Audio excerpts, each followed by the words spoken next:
There was once an ocelot at the Seattle Zoo that kept scratching himself. And the zookeepers didn't know what to do about this. He was making bald patches on his fur, pulling out his fur. And they've clearly this is a problem. And they thought, well, maybe he needs a female. So they gave him a female, but he kept scratching himself. And they changed his diet and they tried all kinds of things. And he kept scratching himself. And finally, somebody realized that in the wild, ocelots eat birds. So instead of just giving this ocelot some meat to eat, they gave him an unplucked chicken. And he used the same motions on the chicken as he was doing on himself, and he stopped scratching himself. Clearly, he had an inborn need to do that motion. And once he got what he needed, he was fine. Now, human beings need a goal. That's just something that we need. And if you don't have a goal, you are prone to anxiety or depression.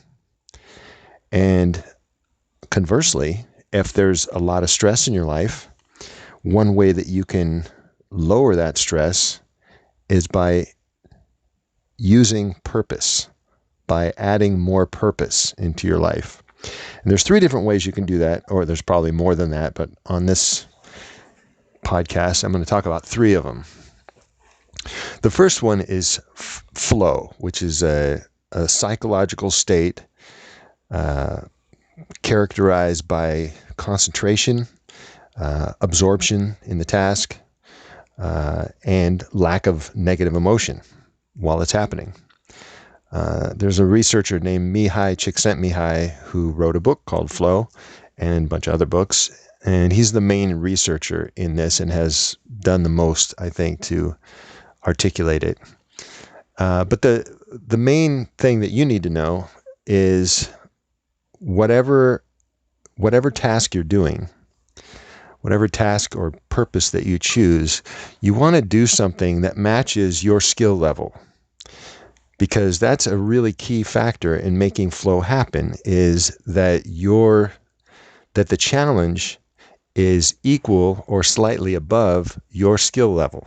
Because that's what makes you absorb your attention.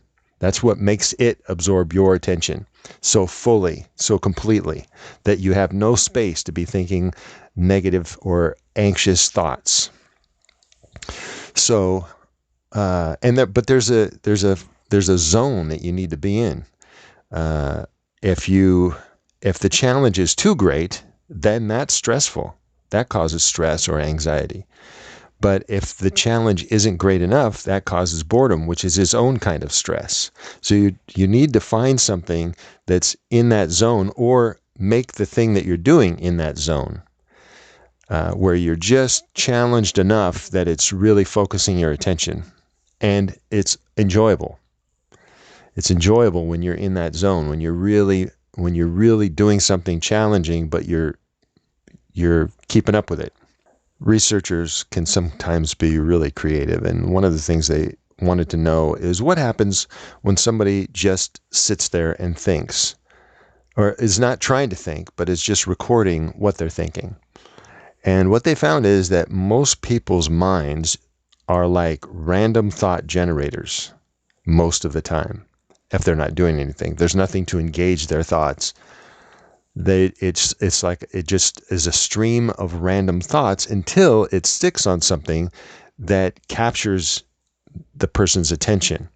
And usually that's something negative, because things that worry you or concern you or scare you are far more compelling than just a random thought.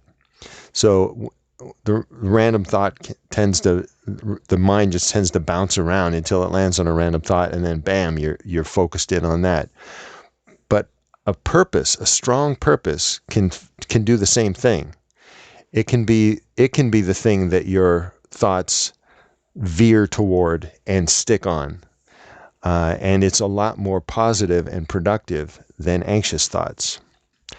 Another one of the surprising findings in Csikszentmihalyi's research is that people are more often in a good mood at work than they are when they're not at work. That surprised everybody.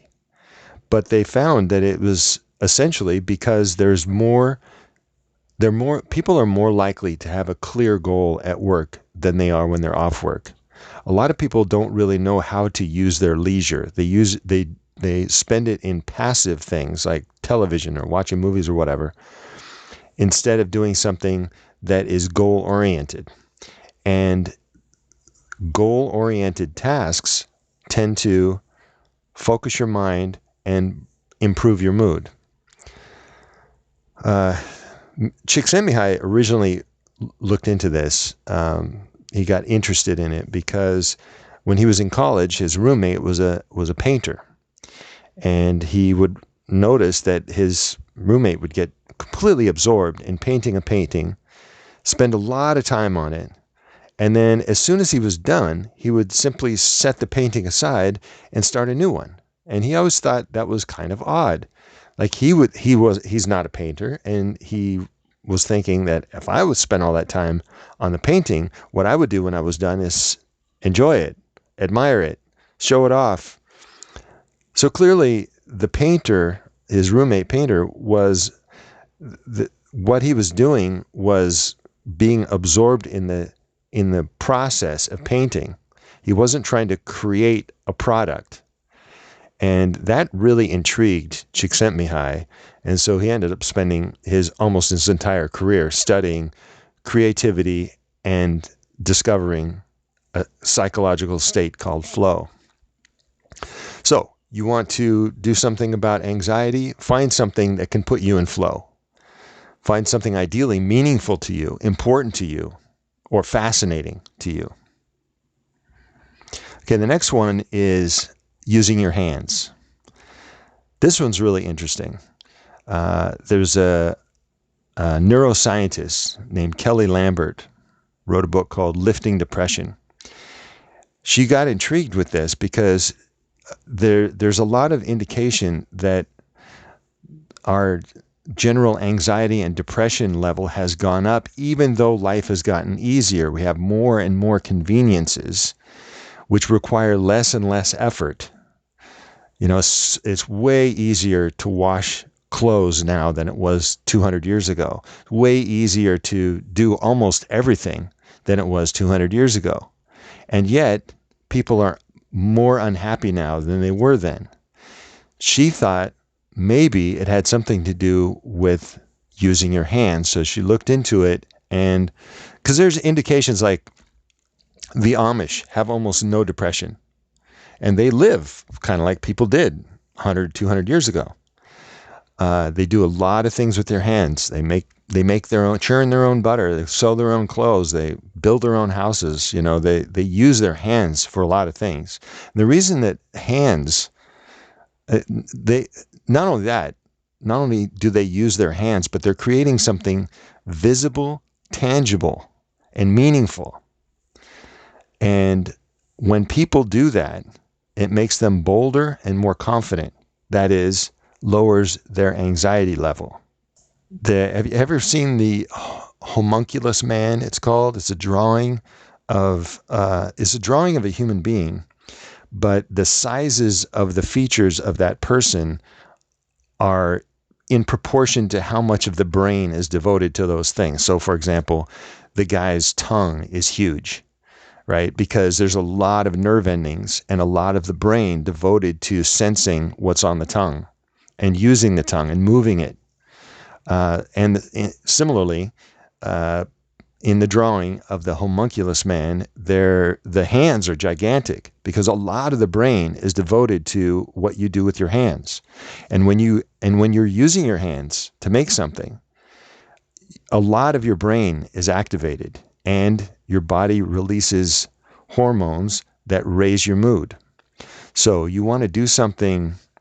If you want to lower your anxiety level, a really good place to start is doing something with your hands, making a visible, tangible, meaningful result in the real world. As opposed to, you could sit there and do something on your computer all day, and then you turn your computer off or your phone, and you have nothing to show for it. There's nothing visible, nothing tangible, and you won't feel satisfied by it, or you will feel a lot less satisfied by it than if you did something real in the real world. So that's a place, if you're feeling anxious and you want to calm yourself down, do something with your hands.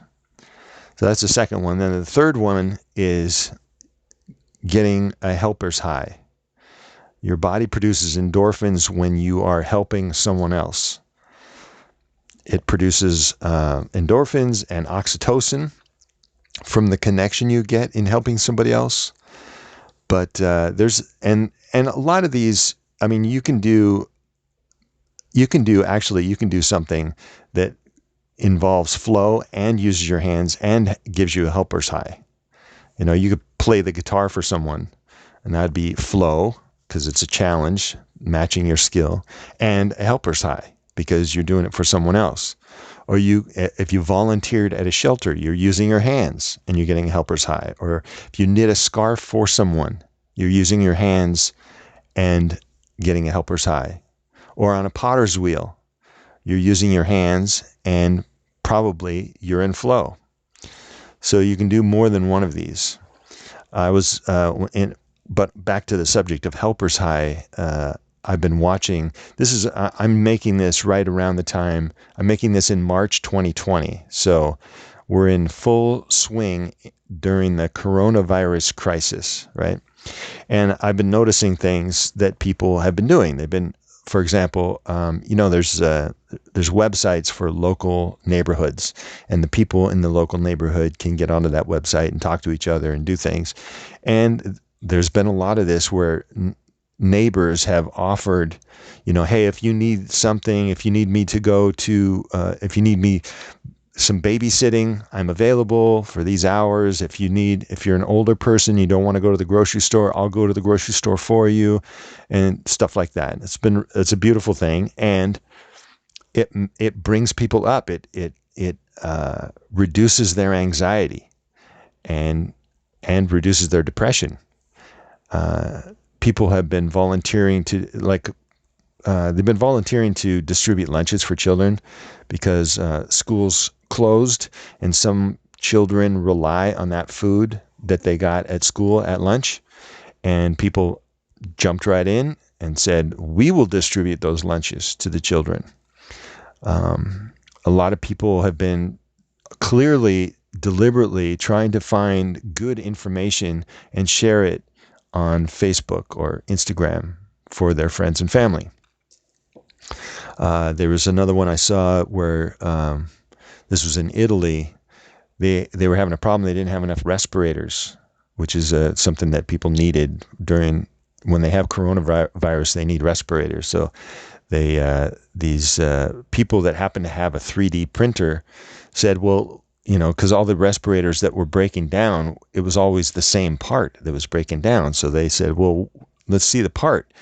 And they found a way to print out the part for this thing with their 3D printer, and were able to fix all these respirators. I saw a guy that was a fitness trainer in Spain who was, because everybody was quarantined, they were supposed to stay in their apartments, right? So it was this place where there was like the roof of a lower apartment, and surrounding it were all these taller apartment buildings, and all these people were out on their balcony, and he was standing on the lower part doing an exercise routine, and all these people were out on their balconies exercising along with them. So he was just kind of donating his time to help people deal with this, everybody being sequestered. There was a guy here in Seattle that had he realized that there's a lot of people that are Ethiopian in this area that didn't know what they were supposed to do, and there was kind of like a lot of rumors going around among the Ethiopians, and he thought, these guys should have the real information about this, and he knew how to speak their language, so he made a Facebook page that made videos and presented this information in their language. And it's just people doing all kinds of cool stuff. There's a distillery here that decided, since there was a shortage of hand sanitizer, they thought, well, we could make that with what we have here. So they started cranking out hand sanitizers and giving it to hospitals. And there's just, people helping people. And when people help people, it brings them up and lowers their anxiety level. So that's 3 ways that you can lower your anxiety level by fleeing into a purpose. This is Adam Lee Kahn on the atom bomb.